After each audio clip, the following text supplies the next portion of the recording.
Hello everyone, we are Group 5. We will presenting our presentation about teaching vocabulary and grammar.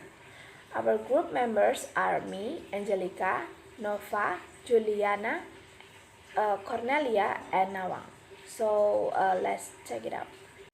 This unit will focus at two important areas of language teaching, vocabulary and grammar. Vocabulary is essential when learning a language, as without words it is impossible to communicate. The tasks look at different techniques for teaching vocabulary in order to give the starter teachers a better understanding of how they can teach vocabulary in the classroom. After trying out a number of techniques, they are asked to come up with advantages and disadvantages for each one, so that they think about which techniques would be most appropriate in different situations. And for grammar, the tasks will focus more on what grammar is and why it is important to integrate it into teaching, rather than treat it in isolation, because the traditional way of teaching grammar has focused on learning about grammar rather than learning how to use it. Task 1 Hot Seat. This task is used to see how well the students know about vocabulary. How to do this task is started by asking for a volunteer to come to the front and sit with their back to the board. And we have to write up words on the board, and the other participants will explain the meaning of the word. For the next activity, put the participants in groups sitting in circles. In each group, one chair should face away from the board. As soon as one person guesses the word, they should stand up. Then stop all the groups and ask them to look. Next, get everyone in the group to move round one chair so a new person is sitting with their back to the board, and repeat the activity with a new word. Repeat this activity until all the words is guessed. Finally, ask what the connection is between the words. Task 2. Ways of teaching vocabulary. First, using realia or pictures. How to do this task?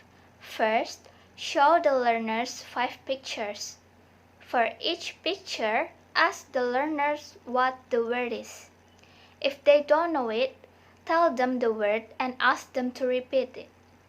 Then put the picture up on the board and ask the learner to say each word again.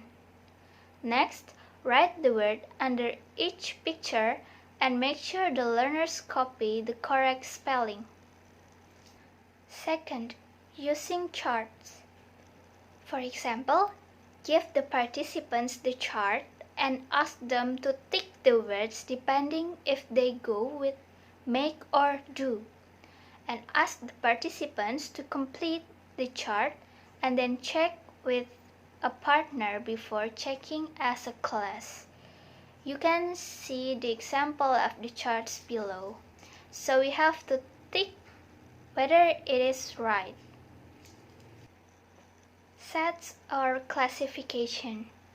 Say these following words to the participants and ask them what is the subordinate word or the classification is.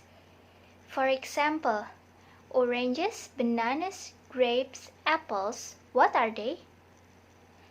The answer is fruit. And then flamingo, crow, penguin, eagle, what are they? The answer is birds. And then boot, wing, bonnet, clutch, what are they? The answer is the parts of a car. And then famished, starving, peckish, what are the words? The answer is ways of talking about being hungry. Definition: elicit words by using definitions. For example, what's the word for something you use to write with that uses ink? The answer is pen. And then, what's the word for something that you use to make light that needs batteries? The answer is torch. And then, what's the word you use when food tastes nice? Yes, the answer is delicious or tasty. Task 3. Choosing what vocabulary to teach. First, give the participants worksheet and tick the activities they would use. Second, put the participants in groups to discuss their ideas. Third, monitor and listen to some of the ideas. Fourth, open discussion to explain their choices.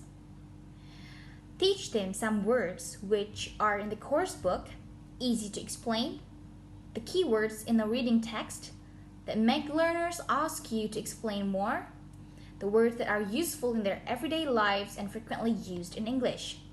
Suggest ideas to mention during the whole class discussion. First, put a lot of thought into the words that are included in the course book. Second, we have to explain more about complex words in the easiest way possible. Third, to oppose teaching vocabulary activities like focusing on the words that they have already seen in the context. Fourth, motivate learners by making them asking you. Fifth, teach and make them practice some words on a regular basis. And last, teach words that are frequently used.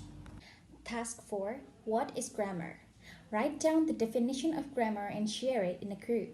Suggested answers for defining grammar. First, a set of rules to be followed, a description of how language works, a framework of skeleton to help language work, the structure or form of the language, the glue that holds the language together, the building blocks of language, and the way in which words are combined or formed to make meaning. Second, thinking about grammar. Read some frequently used words and discuss the meaning in a group. Third, summary. Ask them to make a summary of grammar. Answer for summary can be grammar consists of syntax or word order and morphology or word formation. It is a structured system which is basic to language in its construction. Task 5. Exploring meaning in grammar. Look at these two sentences. What is the difference in meaning? A. The boy chased the dog. B. The dog chased the boy. The difference is quite big, but is created simply by the word order, syntax, i.e., the grammar of the sentence. This illustrates the importance of grammar in terms of conveying meaning. The question is, how do you teach the difference in meaning?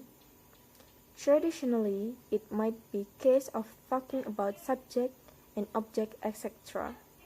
However, this is learning about the language, not learning how to use it.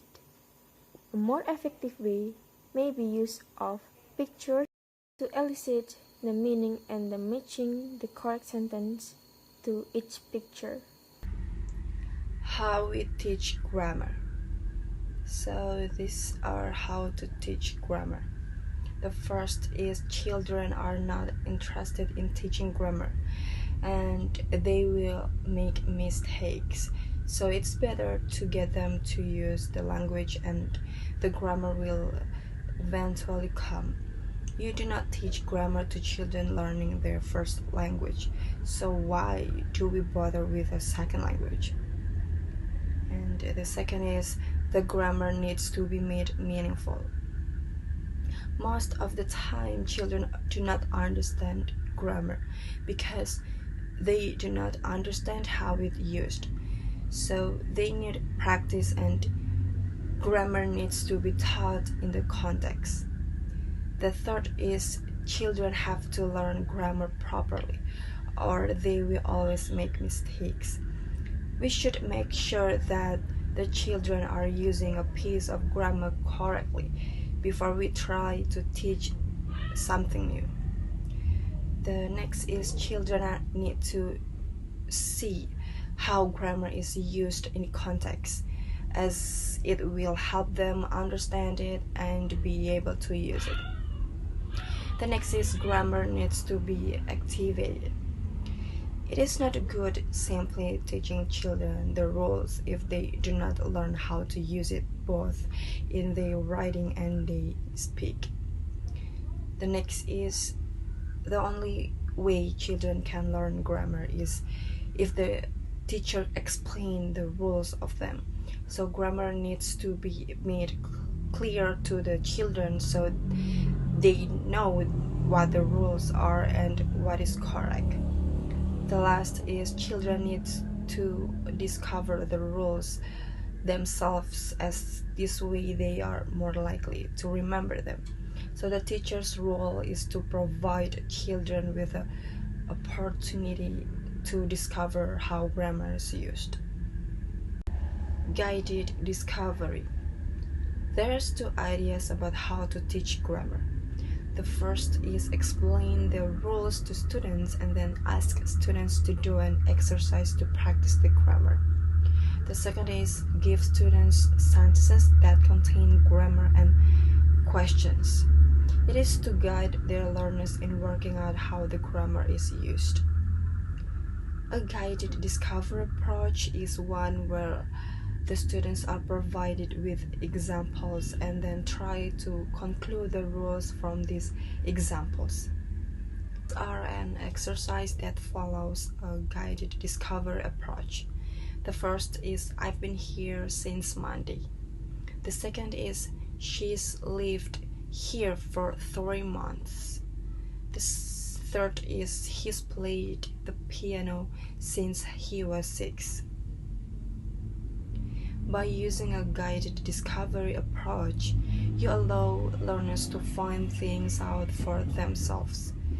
This means they are far more likely to remember what they have learned, helping them develop the skill of noticing. Also means they are able to get things for themselves when they read or listen in the target language. In the other words, when reading a newspaper or listen to a song.